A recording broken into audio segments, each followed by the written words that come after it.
Good morning to one and all present here. Now in this class we will discuss about what are the advantages of performance appraisal. Now already we had seen what is the meaning of performance appraisal. Performance appraisal means what? Giving ratings or gradings.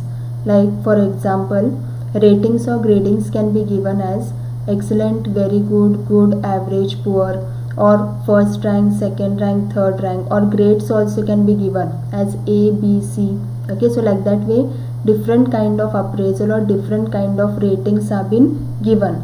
Now let us see what are the advantages of performance appraisal. In that, the first point is it helps for promotion. Now what do you mean by promotion? See, like that way only in the organization anyone cannot be promoted to the higher level. It is only based on the performance appraisal sheet. Now we will consider one simple example as, okay, now take example of 10 employees. We have a performance appraisal sheet of 10 employees. So out of those 10 employees we need to promote only 2 employees. So on what basis we will give promotion? Okay, so looking at their whatever their good performance is there, okay, then betterment, improvement in their performance. So seeing at that performance appraisal sheet, we will give promotion to those kind of the employees. So that is possible only through the performance appraisal sheet. So it helps for promotion. See, once a person will get promotion, what happens? His responsibility will be increased and plus his salary also will be increased.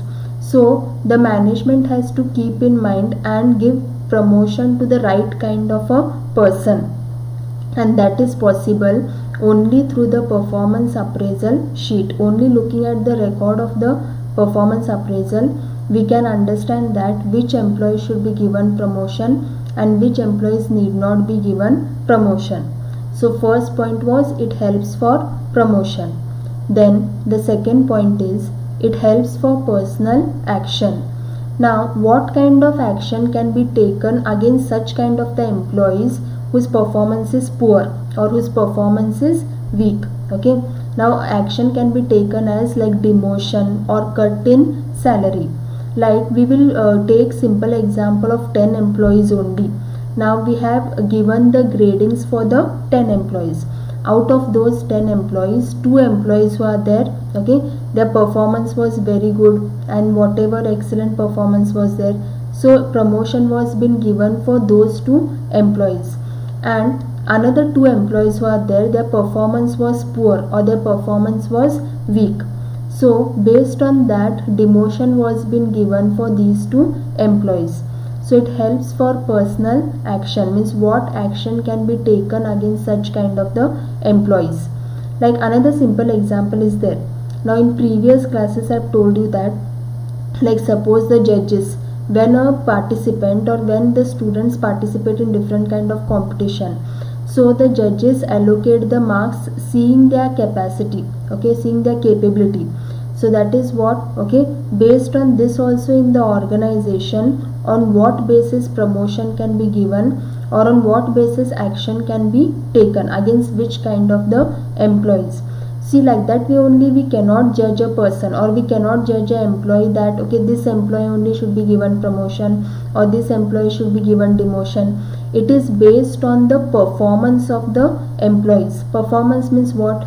How they show performance, means how they do work in the organization, okay, seeing their skills, okay, ability, talent, okay, based on that only we can try to, means the supervisor can try to rate, give proper ratings and judge the employee.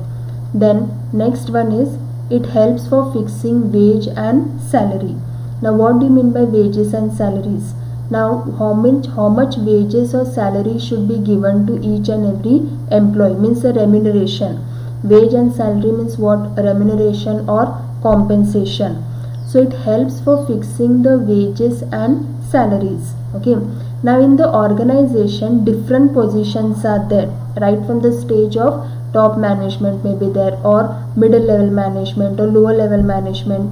So depending upon what designation is there or what position each person is having, based on that the wages or salary will be given. Now here also, as I have told you, we will speak about the promotion and demotion. Like suppose what happens, if any employee he has done betterment or improvement in his performance, okay, so his wages or salary will be increased. Then next one is it helps for training and development. So some kind of the training and development program will be arranged for such kind of the employees whose performance is poor. Like that also we can classify as the skilled labor and unskilled labor. Okay, usually what happens, the skilled laborers who are there or the trained employees who are there, already they are skilled and already they are talent. Okay, already they have that particular knowledge, so they are capable in whatever work they have to do. Okay, but such category of employees who are there who are unskilled, who are not that much trained, so that much training and development program should be made arrangement for such kind of the employees. So it helps for training and development. So now we have considered as a 10 employees. Like that way, depending upon the size of the organization, okay, how many number of employees are there, each and every employee's performance need to be judged. It may be a large scale company also, or it may be a small scale organization also. So like that way, now we have taken example of only the 10 employees. So we are giving the rating for the 10 employees only. So here out of the 10 employees, just imagine that 4 employees need training. Okay, so those 4 employees, proper training should be provided for this kind of the employees. The next one, it helps for personal research. So here what happens, each and every individual need to be judged based on their ability. Then self-evaluation. Now what do you understand by self-evaluation?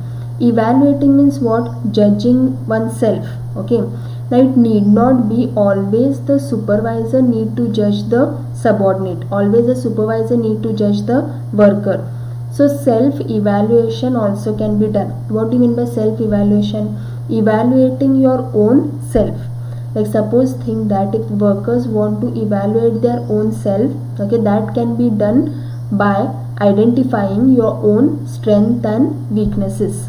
Okay, each and every individual will be having different kind of strengths and weaknesses, so you need to identify or judge your own self. Means what are your strengths and what are your weaknesses, and what weaknesses are there, how you need to overcome upon those weaknesses. So that is self evaluation, judging your own self. Now it need not be always the rater only need to give the ratings to the different kind of the individual or different employees. Okay, employee by himself only can evaluate his own self. Like suppose think that, okay, and the strength of the employee is what? He is a very knowledgeable person, he has much knowledge and he is a very intelligent person. But one weakness will be prevailing in that employee, that, okay, what weakness is there? He is lacking in the communication skill. If this weakness is there, okay, then he can evaluate his own self, he can judge his own self and overcome upon that weakness. He knows that he is an intelligent person, okay, but he has the weakness of the communication skill, he cannot communicate properly, so he can overcome upon that weakness. That is self evaluation.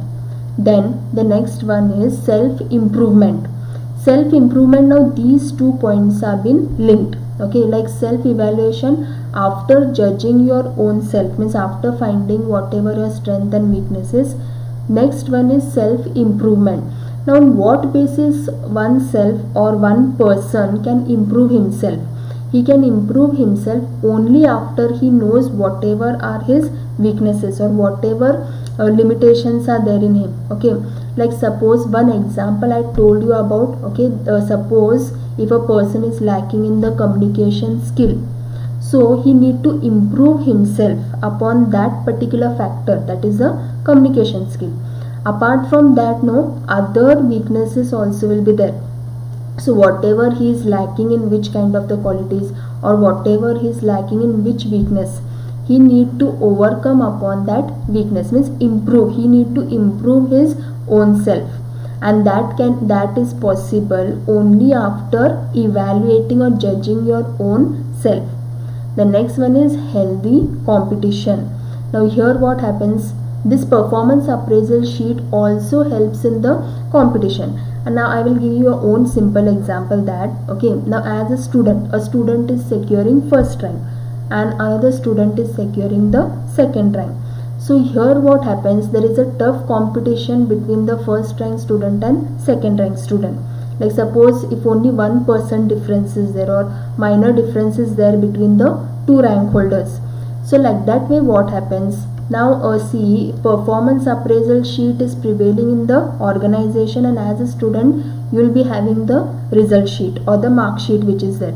So that when you will get the mark sheet, that time only you can understand that how is your performance, okay, and based on that only you can improve your own self. So similarly in the organization, the performance appraisal sheet will be there, okay. So here also which employees are showing a good performance and which employees performance is not up to mark, they are showing a little poor performance and all, okay. So based on that what happens, a tough competition will be prevailing among the employees.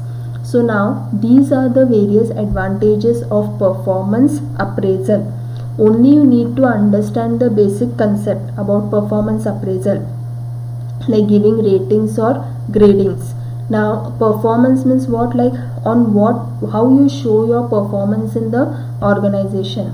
Few employees may show a good performance, also few employees performance may be weak or poor. And it doesn't mean that which employees performance is weak or poor, okay, they can improve their own self, okay.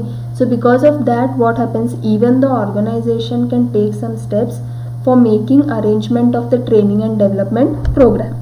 They can make arrangement of the training and development program for such kind of the employees who are showing a poor performance. And not only that, the employees also can identify their own self by finding out their own strengths and weaknesses. Now what weakness is there or what limitation is been prevailing in such kind of an employee, they can try to overcome upon that weakness. So these are the advantages. Now let us move on to the next concept, that is the limitations of performance appraisal. In that the first point is appraisal as opinion. Now here also limitations are there, okay, or some disadvantages are also there of the performance appraisal. Appraisal as opinion means what? Now you can take for this example as the judges during the competition. Now imagine that there are 3 judges, okay, judging one competition. And here what happens, the students means the participants have been participating. Now one participant is there, and for one participant the 3 judges have to give their opinion. So here appraisal as opinion means what? Now 3 judges who are there, that is judge A, B and C. All the 3 judges will be having different opinion, means difference of opinion will be there. What one judge is thinking about that particular participant, the other judge may be thinking differently. So here there may be some difference of opinion. Suppose if only one person was judging the competition, that time what happens, one person judgment will be final. But suppose if 3 persons or 3 judges are there, there will be difference of opinion. So like that way, now imagine that there are 3 supervisors and they are giving rating to one common subordinate. Now supervisor A, now you think about the 3 supervisor, that is supervisor A, B and C. Now supervisor A, he will give his opinion, okay, whatever he think about that subordinate, and supervisor B will give his opinion, supervisor C will give his opinion. So here what happens, there is a difference of opinion. The next one is halo effect. Halo effect means what? Giving highest rating or low rating, means there is no constancy in the rating being given to any kind of the employee. The next one is constant error or leniency or strictness. Now here it means what? Okay, now here the rater who is giving the rating, he should not be very lenient also, or he should not be more strict also. Like suppose think that if a person has done his best means his performance, whatever his thing contribution was there, he has contributed best towards the organization. Now his duty or his job he has done, means the employee. Now from the point of view of the rater or whoever is giving the ratings to the subordinate or the participant who is there, okay, he should not be that much strict, okay, in giving the ratings, or he should not be that much lenient also. That much lenient means what? Suppose if he has not done the work properly, then give him as per his performance only, okay. Like suppose which employee, means how, based on his performance, based on how he has done the work, based on that only the rating has to be given. If he has done his work up to mark properly, okay, sincerely, everything he has done, then you the rater who is there can give him the rating according to his work. And which employee has not done the work properly, okay, he has not done it sincerely, his work was not proper up to mark, okay, then give him rating up means based on that performance. Now here this limitation was there, the rater should not, leniency means what? He should not be very liberal, or he should not be very lenient in giving the marks or lenient in giving the rating. And strictness means what? He should not be very strict also. Then the fourth point was job and department factor. Now in the organization there are different departments are there, or different jobs are there. Now based on that, okay, now the worker has to adjust in that particular department, and based on that only the ratings has to be given. Like in HR department, okay, now in HR department training is there, recruitment, selection. So like that way different sectors, means different sections are there, and for each and every department or each and every section the marks, means the rating has to be given. Like that way for the different job or different department.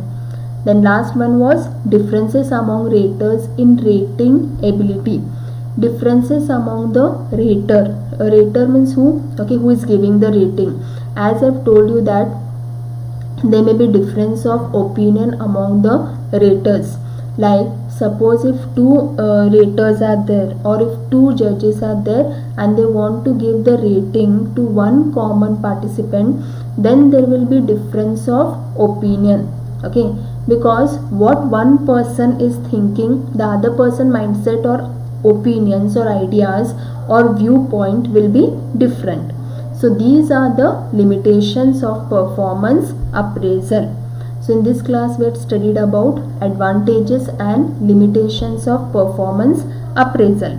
Now only main thing you need to understand the basic concept about performance appraisal, okay, and based on that only you can clearly understand the advantages and limitations.